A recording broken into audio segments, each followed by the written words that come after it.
د څو قرباني کې رسول الله مبارک وي چې د د ویختو په اندازه د تعالی رب العزت اجر ورکړي.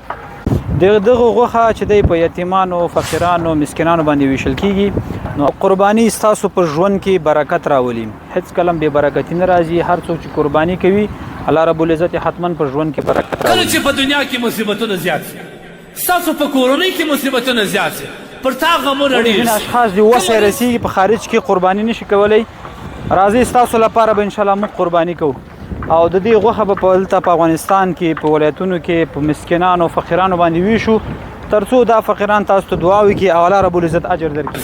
پر تا غمونه ډېر شي، ته مریض شې، نور مشکلات ته زیات شي. اول لواره مهم شی دا دی مالتول الله ته متوجه شه، خدای ته. دوم شی چې کوم دی هغه د ورونه کندوز ته کندوز باغ ماشاءالله ډېر ښایسته مال دی. نو دا د اختر لپاره راوړي دا مې اختر دپاره راوستلي، قرباني دپاره قرباني لپاره بس هر چا چې واغستله خدای دې ورته قرباني قبوله کړي. انشاءالله